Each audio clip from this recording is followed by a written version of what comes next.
do an instructional video on how to use the pocket hole joinery tool made by Kreg. I use this on pretty much all of my projects. I personally love it. I think it's simple to use. I think it's very efficient for creating nice strong joints on all your projects. You can get it at pretty much any hardware store. It's fairly affordable and it's used by beginner woodworkers to experienced woodworkers. So check it out. If you liked the video, please make sure you subscribe to my YouTube channel, Beanbird J. You can also follow the work that I do on Facebook at Plain and Grain Woodworking. Okay, so now that you have your pocket hole tool here, there's a couple of different ways you can kind of go about it.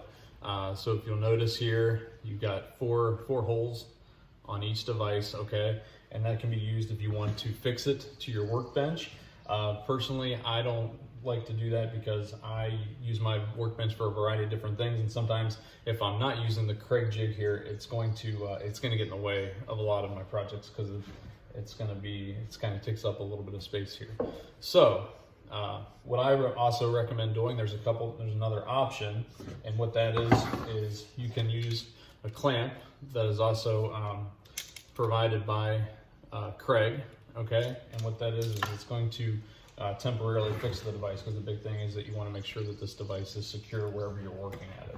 So what I've done with my workbench is I've just put a little bit of a lip here, and basically just get your setting on here and clamp down, okay? And it's going to hold it firm in place. That's kind of nice for if you want to, like I say, if you're taking it on the job or if you're going to do multiple different things with your workbench and you kind of want the Kreg out of the way. So what you have here to start, you have your depth setter, okay, and your board thickness, okay, and basically what you're going to do is you're going to match this measurement to whatever thickness of board you're working with, okay? That's going to allow you to drill your pocket hole into the board without going through it, okay? I typically work mostly with 3/4 inch, okay? So I like, and that's going to be the majority of probably a lot of projects you're going to be using with pocket hole joinery. One of the other things you'll notice here is that you have 3 different points. You got A, B, and C, okay? And these are just going to allow you to space out the holes for each project. A couple other items that you'll need for the project that come with your Kreg kit are, one, your drill bit with your adjustable collar, which just adjusts using a standard Allen wrench. You also have your drill bit for when you're putting the screws into the pocket holes that you're in your project. Okay, so once you have your board thickness depth set, you want to make sure that you have your collar set at the proper depth for your drill bit, okay, before starting your projects. So there's a couple ways you can do that. There is a measuring guide rather that comes on the Kreg set where you can align your depth and adjust your collar based on the depth of the length of the screw that you're drilling. One of the other things that I kind of find to be the easier way and kind of a little more simple, maybe you call it unconventional way of doing it, would be to drop the bit down into one of the slots on the Kreg jig. One of the things that you'll notice here, let me just loosen this bit up just for demonstration purposes.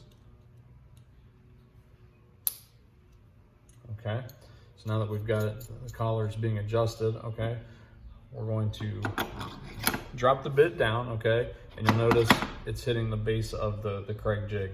And then so what we're going to do once we get down there, we're just going to pull back just so that that bit is now off the base of the Kreg jig, and this will prevent you and ensure that you're not going to drill through the board when you're creating all of your pocket holes.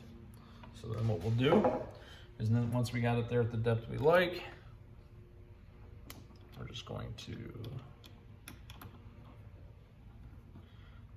tighten that up, and now we're set.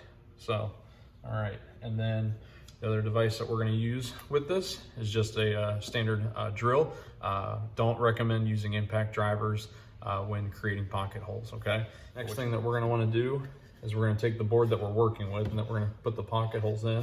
We're going to fix it on the board. So what we have here is a clamp, okay, and it seems to be set pretty good, so we don't want the board to move when it's in the device. If you need to, if you're working with thicker boards, obviously you can adjust just by screwing in and out. now that we're set there, okay, we've got our 3/4 inch setting, because that's what we're using, is a 3/4 inch board. We're gonna go ahead and put a couple pocket holes in. Okay, now we're ready to drill, and let's see how it turns out.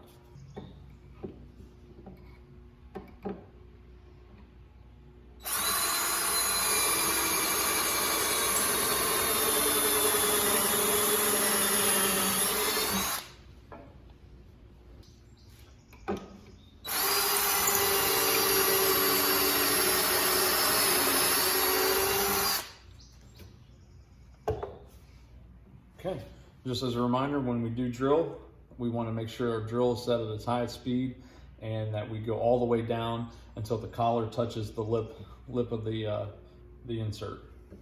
Okay, and here we have 2 beautiful looking pocket holes. Okay, and we did not go through the end grain of the board. Okay, I typically, when I'm working with 3/4 inch boards, I like to use the 1 1/4 inch hardwood screws. They're the fine thread. So we go here. We're going to use our bit that comes with our Kreg jig. Okay, and we're going to insert it here into our impact driver.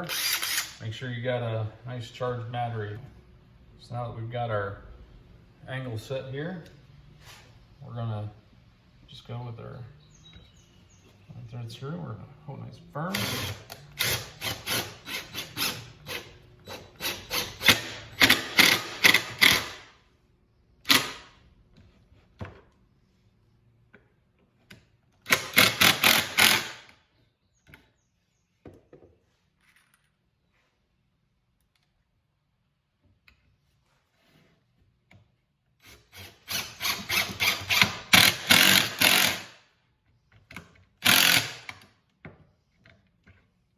Okay, and there we have a very, very firm joint, okay? And like I said, we've got concealed screws. So particularly when we're working, you want to put those on the inside of your project so that you have no metal showing, and it makes everything look very nice. Thank you for watching, everybody. Please be sure to subscribe to my YouTube channel and follow my Facebook page, Plain and Grain Woodworking.